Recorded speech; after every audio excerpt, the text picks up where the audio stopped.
سردار کے خیمے کے اندر کتیلا اطمینان بھرے انداز میں کاروائی جاری رکھے ہوئی تھی۔ اس نے تلوار پر لگا خون زواب کے لباس پر رگڑ کر صاف کیا۔ تلوار واپس میان میں ڈال کر وہ دلہن کا لباس اتارنے لگی۔ نیچے اس نے اپنا پسندیدہ لباس پہنا ہوا تھا۔ زیور اتار کر اس نے ایک تھیلی میں ڈالے۔ خیمے کے کونے میں رکھا تیر کمان اور ترکش اٹھا کر وہ تیار ہو کر بیٹھ گئی۔ اس کے انداز میں ذرا بھر گھبراہٹ یا خوف نہیں تھا۔ خیمے کے وسط میں بنو احمر کے سردار کی لاش پڑی تھی اور وہ یوں اطمینان سے بستر پر لیٹ گئی جیسے اپنے خیمے میں لیٹی ہو۔ اردو ناول بردہ، قسط نمبر 30۔ رات آدھی سے زیادہ بیت گئی تھی جب وہ محتاط انداز میں چلتی ہوئی خیمے سے باہر نکلی۔ چاند ابھی تک طلوع نہیں ہوا تھا، لیکن وہ آتے وقت سارا جائزہ لے چکی تھی۔ ضرورت کا سامان اس نے ہاتھوں میں اٹھایا ہوا تھا۔ سردار کے خیمے سے متصل ہی گھوڑوں کا استبل بنا ہوا تھا۔ گھاس پھوس کا چھپر جس میں 3 گھوڑے کھڑے تھے۔ مشل کی روشنی میں اس نے بہترین گھوڑے کا انتخاب کیا۔ کچھ دیر اس کی گردن اور جسم پر ہاتھ پھیرنے کے بعد اس نے گھوڑے کو سفر کے لیے تیار کیا اور اسے اینٹتی ہوئی کھول کر چھپر سے باہر نکل آئی۔ تھوڑی دیر بعد وہ گھوڑے پر سوار ہو کر انجانی منزل کی طرف روانہ ہو گئی تھی۔ اپنے قبیلے میں اس کی جگہ باقی نہیں رہی تھی اور بنو احمر قبیلہ تو اپنے سردار کی لاش دیکھ کر اس کے خون کا پیاسا ہو جاتا۔ بنو احمر کا یہ دوسرا سردار تھا جو اس کے ہاتھوں قتل ہو رہا تھا۔ خیموں کے شہر سے نکلتے ہی اس نے گھوڑے کو سر پر دوڑا دیا۔ اس کا رخ الرملہ کی طرف تھا۔ ایک مفرور کو صحرائے عظیم ہی چھپنے کی جگہ مہیا کر سکتا تھا۔ یہ دنیا کا سب سے بڑا مسلسل ریگستان ہے، بڑا ہی خوفناک اور بے آب و گیا صحرا ہے۔ اس میں نباتاتی زندگی کے آثار بہت کم ہیں، ریت کے دلدل بھی اس میں پائی جاتی ہیں۔ صحرا الربیع الخالی کو عام بول چال میں الرملہ یعنی ریگزار بولتے ہیں۔ بنو نوفل سے واپس آ کر سردار شیبہ نے قبیلے کے معززین کو بلایا اور ساری کارگزاری ان کے سامنے رکھ دی۔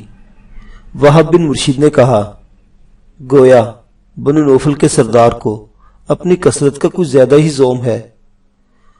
شریم نے منہ بنایا، کیا نہیں ہونا چاہیے؟ سامد بن منبع نے مشورہ دیا، اس سے پہلے کہ وہ حملہ کرے ہمیں بنو ویل، بنو جمل اور بنو لخم کے سرداروں کی مدد مانگ لینا چاہیے۔ اتنی آسانی سے تو حملے کی جرات نہیں کریں گے۔ بہرحال تمہارا مشورہ رد کرنے کے قابل نہیں ہے۔ اس کا اندیشہ جھٹلانے کے باوجود شیبہ نے اس کے مشورے کو پسند کیا تھا۔ تینوں سردار آج ہی واپس گئے ہیں، 1-2 دن میں انہیں دوبارہ زحمت دیتے ہیں۔ مسدہ بن ایسان بولا، ویسے میں صلح کی کوشش بھی ترک نہیں کرنا چاہیے۔ بنو اسد بھی ایک بڑا قبیلہ ہے اور اس کے ساتھ ہماری رشتہ داری بھی ہے۔ سردار قیس بن ربیع کے پاس بھی ایک وفد بھیج کر اس سے صلح کی بات کرنا چاہیے۔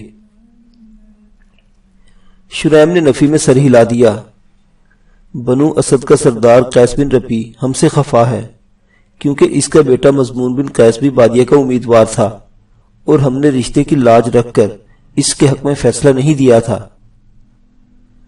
مسدہ بن ایسان مصر ہوا، بات کرنے میں کیا حرج ہے، یوں بھی ہم نے تمام امیدواروں کے درمیان مقابلہ کروا کر فیصلے کی ذمہ داری انہی پر چھوڑ دی تھی۔ سامد بن منبع نے خیال ظاہر کیا، اگر ہم سردارزادے مضمون بن قیس کو بادیہ کا رشتہ دے دے تو یقیناً بنو اسد اس مشکل مرحلے میں ہمارا ساتھ ضرور دے گا۔ شیبہ نے نفی میں سر کو ہلا دیا، اس صورت میں جنگ ناگزیر ہو جائے گی۔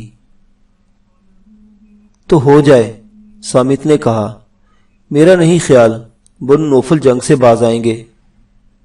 باقیوں کی کیا رائے ہے؟ شیبہ نے سامت کی بات سن کر شرکا محفل کی طرف سوالے نظروں سے گھورا۔ وہب بن مرشد نے کہا، ہمیں بھی یہی مناسب لگ رہا ہے۔ باقی تمام کے اس بات میں ہلتے ہوئے سر بھی وہب بن مرشد کی تائید کرتے نظر آ رہے تھے۔ شریم نے دبے لہجے میں کہا، بادیہ کے لیے میں یشکر کو مناسب سمجھ رہا تھا، اس کا نام مت لینا۔ شیبہ کے منہ میں کڑواہٹ گھل گئی تھی، پہلے بھی اس کی وجہ سے اس مصیبت میں پھنسے ہیں، اگر بادیہ کا رشتہ اس سے طے ہو گیا تو بنو نوفل والے اسے اپنی توہین جانیں گے، اور انہیں پہلے تو شک ہے کہ ہم یشکر کے ساتھ اس معاملے میں شامل تھے، بعد میں یقین ہو جائے گا۔ یشکر کا تعلق ایک اچھے خاندان سے ہے، شریم نے کوشش جاری رکھی تھی۔ شیبہ نے حتمی لہجے میں کہا، ایک اجمی چاہے کتنا اچھا نسب رکھتا ہو، اس کے لیے میں نہ تو عربی سرداروں کے رشتے ٹھکرا سکتا ہوں اور نہ اپنے قبیلے پر جنگ مسلط کر سکتا ہوں۔ شریم افسوس بھرے لہجے میں بولا، اب وہ اجمی نہیں، آپ کے بھائی کا منہ بولا بیٹا ہے، اور اسی کی وجہ سے آپ کا بھائی زندہ بیٹھا ہوا ہے۔ شیبہ بے پرواہی سے بولا، میرے بھائی کی جان بچانے کا انعام اسے غلامی سے آزادی کی صورت میں حاصل ہو چکا ہے، اور شکر کرو کہ بادیہ کے تینوں بھائی تجارتی قافلے کے ساتھ قبیلے سے باہر ہیں، ورنہ تمہارے منہ بولے بیٹے کی زندگی کی ضمانت جانے کب کی ضبط ہو گئی ہوتی۔ انہیں بحث پر آمادہ دیکھ کر باقیوں نے وہاں سے کھسکنے کی کوشش کی، مگر شیبہ نے انہیں ہاتھ کے اشارے سے بیٹھے رہنے کا اشارہ کیا۔ میں بادیہ کو بہو بنانا چاہتا ہوں۔ شریم مصر رہا، اگر ممکن ہوتا تو مجھے ہاں کرنے میں تامل نہ ہوتا، مگر میں بادیہ کا رشتہ بنو اسد کے سردار زادے سے طے کر کے بنو نوفل کے مقابلے کے لیے ایک تگڑا حلیف حاصل کرنا چاہتا ہوں۔ شریم ہونٹ بھینچ کر رہ گیا۔ تو طے ہو گیا، کل شریم بنو اسد کا راستہ ناپے گا۔ شریم کو خاموش پا کر شیبہ نے حتمی فیصلہ سنا دیا تھا۔ تمام سر ہلاتے ہوئے رخصت ہونے لگے۔ شریم ثقیفہ شیبہ سے نکل کر گھر کی طرف بڑھ گیا۔ وہ بڑے بھائی سے خفا تھا، لیکن حقائق کا مشاہدہ کرنے پر شیبہ اس حق پر نظر آتا تھا۔ بنو نوفل قبیلہ بادیہ کے مطالبے پر اسی طرح ڈٹا ہوا تھا کہ سرے منہ پیچھے نہیں ہو رہا تھا، اور ایک جنگ یقینی ٹالنے کے لیے سردار شیبہ کو کوئی نہ کوئی حل تو سوچنا تھا۔ یہی سوچے دماغ میں پالے وہ گھر کی طرف بڑھتا چلا گیا۔ آسمان پر بادل اکٹھے ہونے شروع ہو گئے تھے، اور ایسا موسم عرب کے لیے بہت پسندیدہ ہوتا ہے، کیونکہ گرمی کی شدت سے لڑنے کے علاوہ بادل ان کے لیے پانی کی ضروریات کو بھی پورا کرتے تھے۔ اگر زیادہ عرشہ بارش نہ ہوتی تو کنووں میں پانی خشک ہونے لگتا تھا۔ اس کے گھر پہنچنے تک ہلکی ہلکی بونداباندی شروع ہو گئی تھی۔ یشکر بے چینی سے اس کا منتظر تھا، کیونکہ گھر سے جاتے وقت وہ وعدہ کر کے گیا تھا کہ شیبہ سے بادیہ کے رشتے کی بات کرے گا۔ اس نے چھوٹتے ہی پوچھا، ابا جان بات کر لی تھی؟ وہ بغیر لگی لپٹی رکھے بولا، میں پہلے سے بتا کر گیا تھا کہ انکار کے لیے دل کشادہ رکھنا۔ وجہ؟ یشکر کے چہرے پر اذیت نمودار ہوئی۔ شریم صاف گوئی سے بولا، قبیلے پر جنگ کے بادل منڈلا رہے ہیں، اور بادیہ کا رشتہ بنو اسد میں طے کر کے ہم ایک مضبوط حلیف کے بل پر یہ جنگ ٹال سکتے ہیں۔ گویا جنگ ٹالنے کے لیے ایک معصوم لڑکی کی بھینٹ چڑھانا پڑے گی۔ شریم ناگواری سے بولا، اس کی شادی ایک سردار زادے سے ہو رہی ہے، وہ کوئی بھینٹ نہیں چڑھ رہی۔ اس کی مرضی دریافت کی ہے؟ یشکر، تم اپنے دل میں کب تک غلط فہمیاں پالتے رہو گے؟ تمہارا اعلیٰ ایرانی نسب عرب و شیزہ کے لیے کوئی معنی نہیں رکھتا۔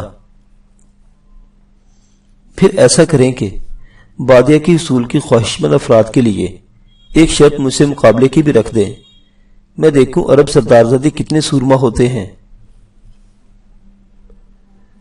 نسب کی اہمیت لڑائی جھگڑے سے بھر کر ہے۔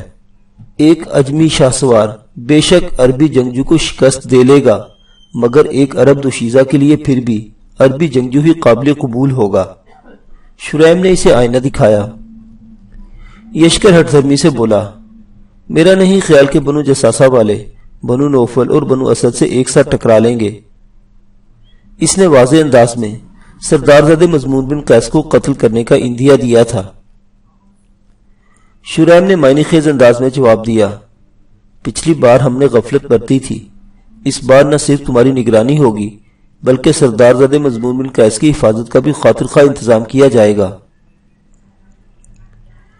یشکر اس کی بات کا جواب دیے بغیر ہونٹ بھیجتا ہوا گھر سے نکل آیا۔ آسمان پر چھائے بادل مزید گہرے ہو گئے تھے، البتہ بوندا باندی رک گئی تھی۔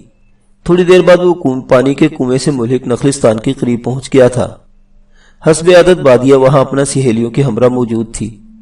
اسے نزدیک آتا دیکھ کر وہ بپھر گئی تھی، تمہیں اتنی تو تمیز ہونی چاہیے کہ لڑکیوں کی محفل میں یوں منہ اٹھائے نہ پہنچ جاؤ۔ وہ اطمینان سے بولا، میرے باپ کا نخلستان ہے، مجھے کسی سے اجازت لینے کی کیا ضرورت ہے؟ وہ نخلستان شریم کی ملکیت تھا۔ گھٹیا ایرانی۔ غصے میں وہ گالیاں بکنے سے بھی باز نہیں آئی تھی۔ گھٹیا میں ہوں یا تمہارے شوہر کا خاندان، جن سے اپنے جوان کی شکست برداشت نہیں ہو پا رہی؟ یشکر کے اطمینان میں کوئی فرق نہیں آیا تھا۔ وہ ترکی بہ ترکی بولی، ایک سوئے ہوئے آدمی کو قتل کرنا بہادری نہیں ہوتی، اور تمہیں میرا سامنا کرتے ہوئے تھوڑی سی تو شرم آنی چاہیے کہ وہ میرا شوہر تھا۔ تمہارے سر کی قسم، میں نے نہ صرف اسے نیند سے جگایا تھا بلکہ اچھی طرح تیاری کا موقع دیا تھا۔ میں تو گویا تمہاری جھوٹی قسم پر یقین کر لوں گی۔ بادیہ نے ناگواری سے منہ بنایا۔ ابا جان بتا رہے تھے کہ سردار تمہارا رشتہ بنو اسد کے سردار زادے مضمون بن قیس سے طے کرنے والا ہے۔ کیا تمہیں یہ رشتہ منظور ہے؟ بادیہ کے ناگواری کے اظہار کے باوجود وہ ہار ماننے کے لیے تیار نہیں تھا۔ تمہارے علاوہ کوئی بھی منظور ہے، وہ حسرت سے بولا۔ کاش میں کہہ سکتا کہ پچھتاؤ گی۔ میں تو کہہ سکتی ہوں، جلد ہی میرے بھائی لوٹ آئیں گے، اور یقین مانو اس وقت تمہارا پچھتانا کسی کام نہیں آئے گا۔ اسے دھمکی دیتے ہوئے وہ اپنی سہیلیوں کی جانب مڑی جو ان کی گفتگو دلچسپی سے سن رہی تھی۔ چلیں، اس منحوس کی موجودگی میں ہم تو کھیل نہیں سکیں گے۔ اس نے اپنی سہیلیوں کو جواب سنے بغیر لمحہ بھر رکنے کی کوشش بھی نہیں کی تھی۔ وہ تمام گہری نظر سے یشکر کا جائزہ لے کر اس کے پیچھے چل پڑی تھی۔ یشکر مایوسی بھری نظروں سے بادیہ کو دور جاتے دیکھتا رہا۔ اس کے اوجل ہوتے ہی وہ درختوں سے بندے جھولے کے قریب پہنچا اور ریت پر بیٹھ کر اپنی پیٹھ جھولے کے ساتھ ٹیک لی، یوں کہ اس نے بازو جھولے کی رسیوں سے دائیں بائیں گزار کر چھاتی پر باندھ لیے تھے۔ بادل گھنے ہوتے جا رہے تھے، ساتھ ہی ہلکی ہلکی ہوا چلنا شروع ہو گئی تھی، اور پھر بوندا بادی شروع ہو گئی، جس کا یہ فائدہ ہوا کہ ہوا میں شامل ریت کے ذرات نیچے بیٹھ گئے تھے۔ بارش شروع ہوتے ہی وہ کھڑا ہو گیا۔ چند جوان گھوڑوں کو سر پر دوڑاتے ہوئے کنویں کے قریب سے گزر کر مشرق کی جانب بڑھتے گئے۔ ان کے کندھوں پر لٹکتی کمانیں ظاہر کر رہی تھی کہ وہ موسم سے لطف اندوز ہونے کے ساتھ شکار کا ارادہ رکھتے ہیں۔ زیادہ تر لوگ گھروں سے نکل کر ٹولیوں کی شکل میں دائیں بائیں گھوم رہے تھے۔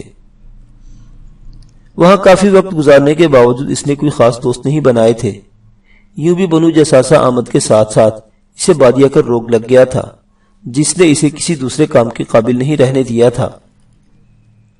بارش کی رفتار میں تیزی آ گئی تھی۔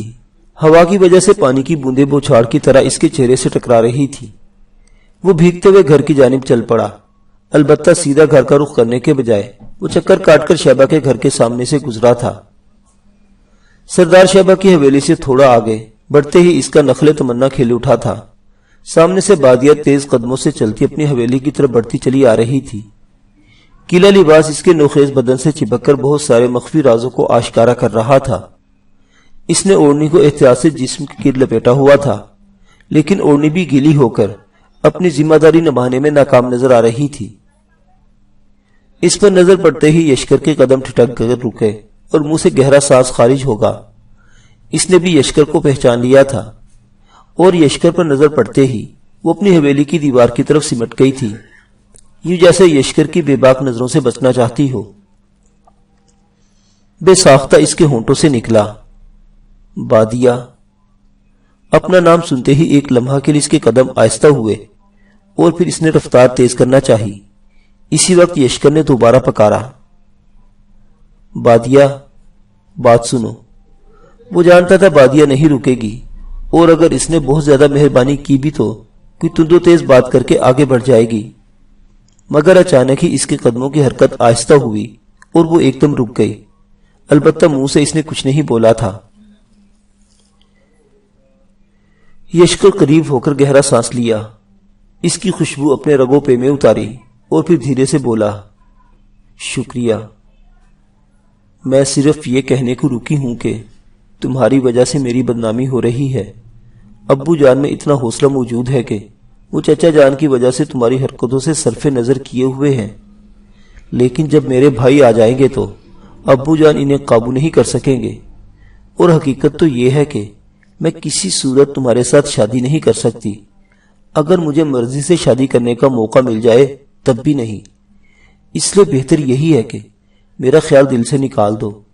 میں نہیں چاہتی کہ تمہاری یاد ہمیشہ نفرت کی صورت ہی میرے دل میں جاگزی رہے۔ یہ کہتے ہی اس کے رکے ہوئے قدم دوبارہ متحرک ہو گئے۔ یشکر کی آنکھیں اس کی دلنشیں بدن کو گھورتی رہ گئی تھی۔ وہ اس کی حویلی میں گھسنے تک وہیں کھڑا اسے گھورتا رہا۔ نامعلوم بادیہ کے الفاظ میں کیسی چاشنی تھی کہ اس کی دل کی دنیا اتھل پتھل ہو رہی تھی۔ حویلی کے دروازے پر ایک لمحے کے لیے رک کر اس نے پیچھے مڑ کر دیکھا اور یشکر کو وہیں کھڑا پا کر بے نیازی سے کندھے جھٹکتے ہوئے ذیلی کھڑکی کھول کر گھر میں داخل ہو گئی۔ تیز برستی ہوئی پھوار گویا اس کے دل پر پڑ رہی تھی۔ بادیہ نے غصے کا اظہار کیے اس سے لمبی بات جو کی تھی، میں نہیں چاہتی کہ تمہاری یاد ہمیشہ نفرت کی صورت ہی میرے دل میں جاگزی رہے۔ بادیہ کے اس فکرے میں کوئی ایسا پیغام پوشیدہ تھا کہ وہ سونے میں کامیاب نہیں ہو پا رہا تھا۔ گویا وہ اس سے نفرت ترک کرنے کی متمنی تھی، اور نفرت کے بعد اگلا قدم ہمدردی اور اس کے بعد محبت کا ہوتا ہے۔ وہ رات گئے تک جاگتا رہا۔ اس نے اپنی سوچوں کو بادیہ کے سحر انگیز وجود سے پھیرنے کی بہت کوشش کی، مگر نہ تو سکندر کی یادیں اس کی جان چھڑا سکی، نہ صبرینہ کی موہنی صورت بادیہ کی جگہ لے سکی۔ اپنی منہ بولی بہنوں بطینہ سلمہ اور ثانیہ کا خیال بھی اس ضمن میں کسی کام نہیں آ سکا تھا۔ اس کی سوچیں بادیہ سے شروع ہو کر اسی پر اختتام پذیر ہو رہی تھیں۔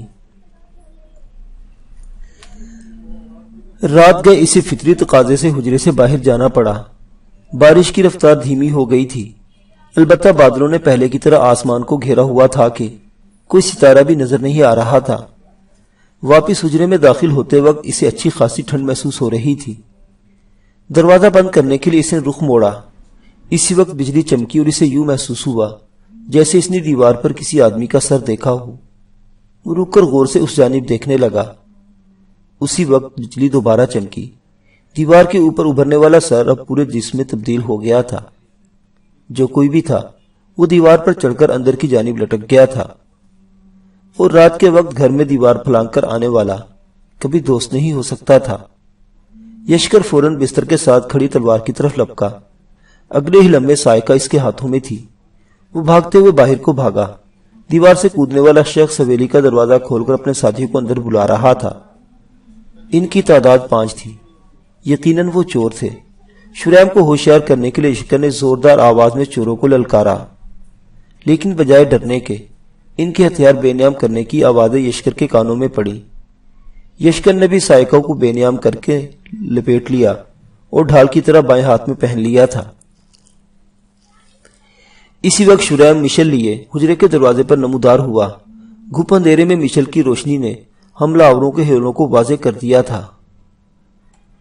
یہی غلام ہے۔ حملہ آوروں میں سے ایک نے یشکر کی طرف اشارہ کیا۔ تو تمہارا تعلق بنو نوفل سے ہے۔ شریم مشل کو دیوار میں پھنسا کر آگے بڑھا۔ اس کے ہاتھ میں ننگی تلوار موجود تھی۔ تھوڑے فاصلے پر چیخو پکار کی آواز ابھری جو بتدریج بڑھتی گئی۔ قبیلے کے مغربی اور جنوبی سمت سے آگ کے شعلے بلند ہوئے۔ یقیناً حملہ آوروں نے کچھ گھروں کو آگ لگا دی تھی۔ اسی شخص نے نخوت سے جواب دیا، ہاں، ہم تمام بنو نوفل کے ہی غلام بننے والے ہیں۔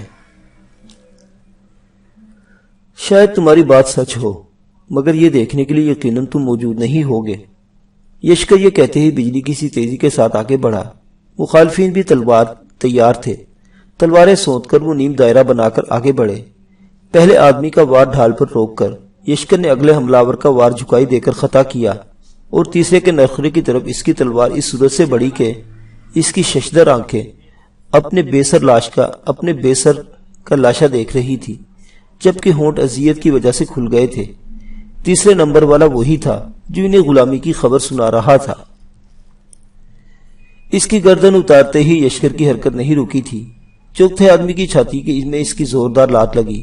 پانچویں کا وار اپنی ڈھال پر روک کر سائیکا اس کے نرخرے کو ادھیڑتی ہوئی گردن سے پار ہو گئی تھی۔ تلوار اس کی گردن سے نکالے بغیر یشکر نے اس کے تکلیف سے لرزتے جسم کو گھما کر اپنے لیے ڈھال کا کام لیا۔ اسی وقت اس کے ایک ساتھی کی تلوار اس کی کھوپڑی کو 2 ٹکڑوں میں تقسیم کر دیا تھا۔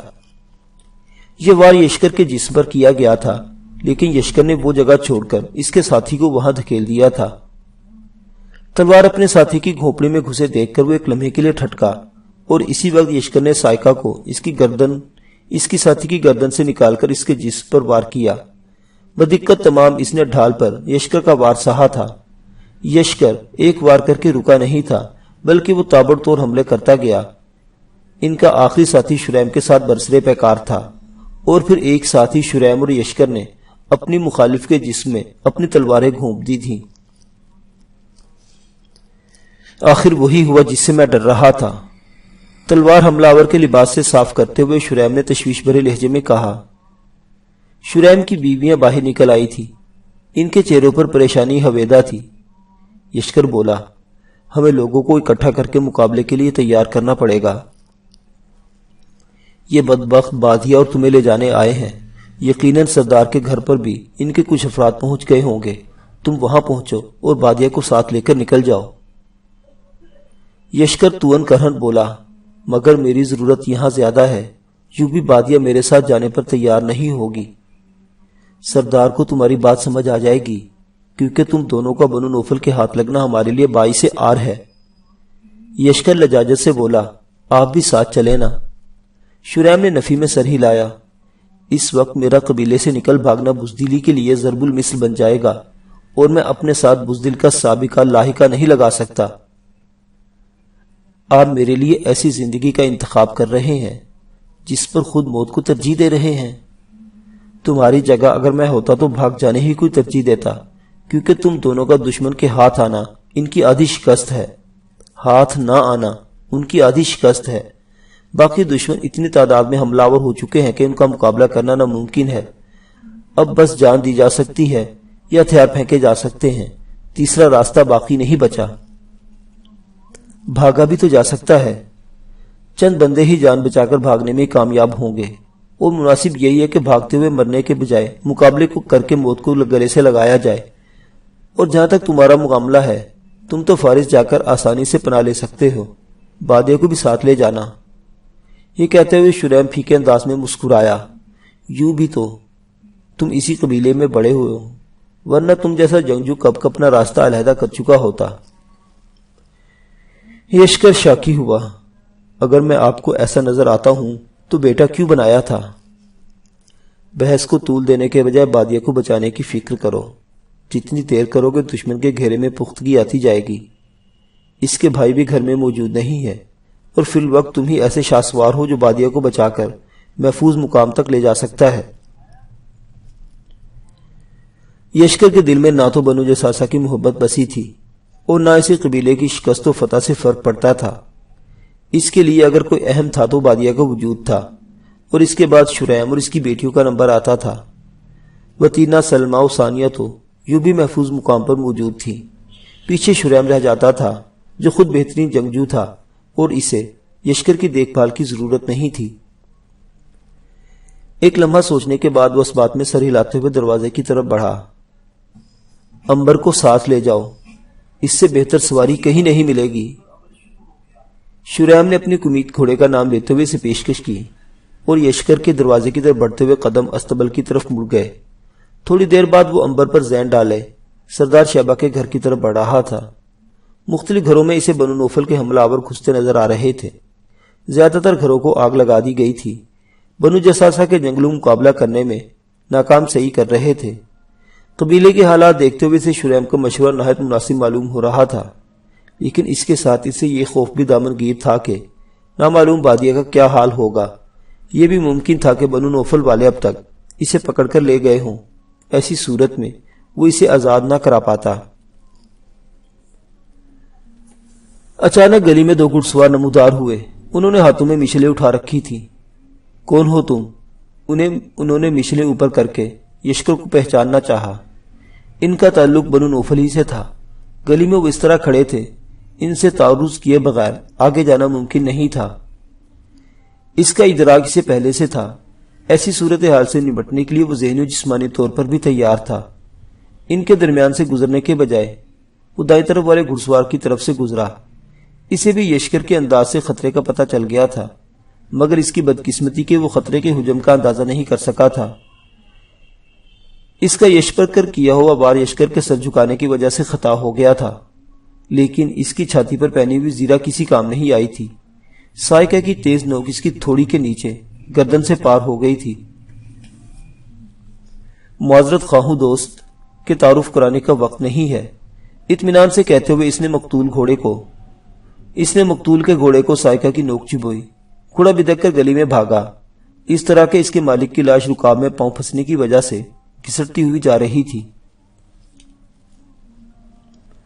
گھوڑے کے درمیان سے ہٹتے ہی یشکر دوسرے گھڑسوار کی طرف متوجہ ہوا، جو اپنے ساتھی کے قتل پر غضبناک انداز میں اس کی جانب بڑھا تھا۔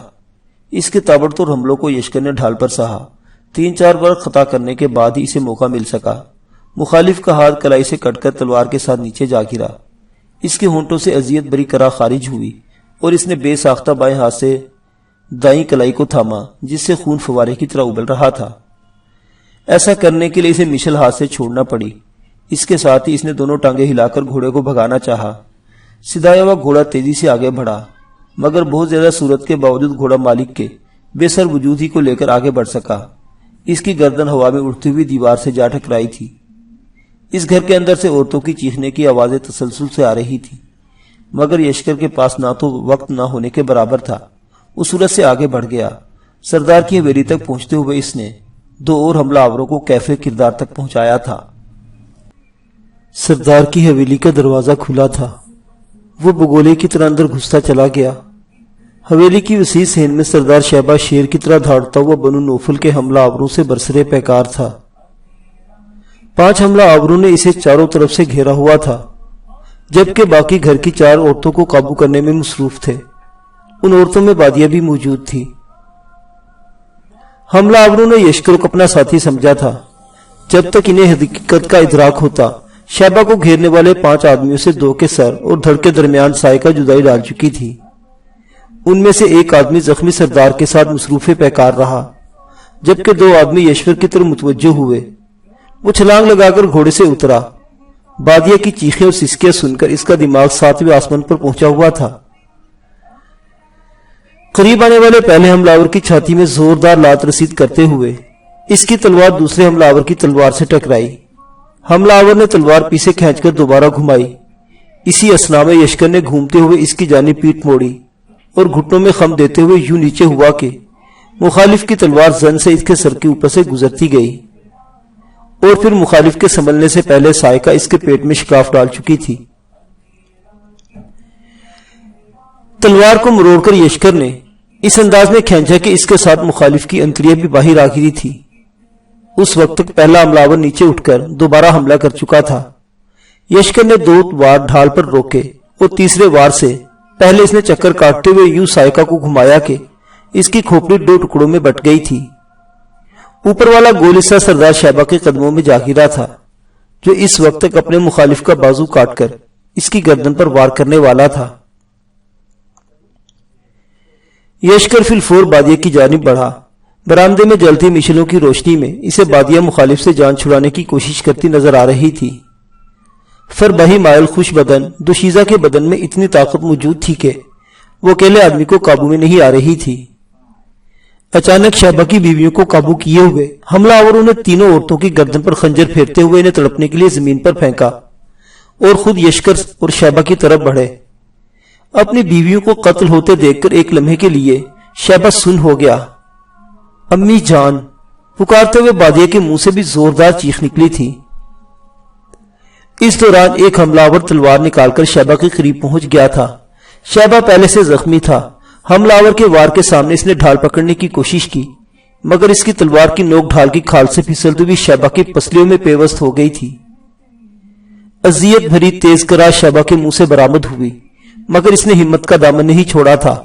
اس کا دایاں بازو حرکت میں آیا اور اس سے پہلے کہ حملہ آور تلوار واپس کھینچ پاتا، اس کی تلوار آدھی سے زیادہ حملہ آور کے پیٹ میں گھس گئی تھی۔ دونوں گھائل ہو کر گھٹنوں کے بل نیچے گرے۔ شہبہ نے اپنی تلوار چھوڑ کر ایک دم مخالف کی کمر سے بندھے ہوئے نیام سے خنجر کھینچا اور اس کی گردن پر پھیر دیا۔ یشکر حملہ آور ہونے والے آدمی کے ہاتھوں میں لمبے دستے والا نیزہ تھا، اس نے نیزہ سیدھا تان کر یشکر کے قریب آنے کی کوشش کی۔ ایک دم کمر سے بندھی ہوئی نیام سے چھوٹے دستے اور لمبے پھل والا خنجر نکال کر یشکر نے پھل کی طرف سے پکڑا۔ اگلے ہی لمحے وہ خنجر کمان سے نکلے ہوئے تیر کی طرح مخالف کی گردن کی طرف بڑھا۔ اس کے پاس بچنے کی کوئی گنجائش نہیں تھی۔ تیزدار خنجر دستے تک اس کی گردن میں گھس گیا تھا۔ شہبہ ابھی تک زندہ تھا، مگر اس کی مدد سے پہلے بادیہ کو بچانا ضروری تھا۔ اکیلا بچ جانے والا حملہ آور اپنے ساتھی کو قتل ہوتا دیکھ کر گھبرا چکا تھا۔ اس نے دھکا دے کر بادیہ کو یشکر کی جانب دھکیلا اور خود حویلی کے بیرونی دروازے کی جانب بھاگا۔ یشکر نے بادیہ کو نظر انداز کرتے ہوئے زمین پر پڑا نیزہ اٹھایا اور اس سے پہلے کہ حملہ آور دروازے تک پہنچتا، نیزہ سنسناتا ہوا اس کی پیٹھ میں گھس کر چھاتی سے بھی پار ہو گیا تھا۔ اپنا خنجر مخالف کی گردن سے نکال کر اس نے نیام میں اٹسا اور بادیہ کی طرف بڑھا جو سسکیاں بھرتے شہبہ سے لپٹی ہوئی تھی۔ اس کے قریب پہنچنے تک شہبہ کی گردن ایک طرف ڈھلک چکی تھی۔ ایک لمحہ کے توقع کے بعد وہ اداسی بھرے لہجے میں بولا، بادیہ، سردار باقی نہیں رہا اور ہمارے پاس وقت بہت کم ہے۔ دشمن کسی بھی وقت یہاں پہنچ سکتا ہے۔ اس کی آواز سنتے ہی وہ جھرجھری لیتے ہوئے چونکی۔ اگلے ہی لمحے وہ چیختے ہوئے یشکر کی جانب بڑھی۔ اس سب کے ذمہ دار تم ہو، صرف تم۔ ذلیل انسان، تمہاری وجہ سے میں یتیم ہو گئی، میرا پورا قبیلہ برباد ہو گیا، میں تمہیں زندہ نہیں چھوڑوں گی۔ اس کے ہاتھ مسلسل یشکر کے جسم کو نشانہ بناتے رہے۔ وہ نرم و نازک ہاتھ یشکر کو گلاب کے پھولوں سے زیادہ چوٹ نہیں لگا سکتے تھے، لیکن یاقوتی ہونٹوں سے نکلنے والے الفاظ کسی تازیانے سے کم نہیں تھے۔ وہ بے حس و حرکت کھڑا بادیہ کے تابڑ توڑ تھپڑ برداشت کرتا رہا، یہاں تک کہ وہ تھک کر اس کا گریبان پکڑ کر جھول گئی تھی۔ یشکر بھی سکندر اور شریم کی طرح طویل قامت تھا اور اب تو اس کا جسم مضبوط ہونے کے ساتھ پھیلنا بھی شروع ہو گیا تھا۔ وہ روتے ہوئے کہہ رہی تھی، تم یہاں آئے ہی کیوں؟ نہ تمہارے منحوس قدم یہاں پڑتے اور نہ ہم پر یہ مصیبت ٹوٹتی۔ کیا والدین کو گوانے کے ساتھ آپ آزادی بھی گوانا چاہتی ہیں؟ میرے پاس گوانے کو کچھ نہیں بچا، سمجھے تم؟ دفع ہو جاؤ یہاں سے، میں تمہاری شکل نہیں دیکھنا چاہتی۔ عزت اور آزادی اب تک آپ کے ہاتھ میں ہے، چلو میرے ساتھ۔ بند کرو بکواس، میں تمہاری کوئی بات نہیں سننا چاہتی۔ وہ کچھ سمجھنے کو تیار نہیں تھی۔ بنو نوفل کے بوڑھے سردار کی لونڈی بننے کے بجائے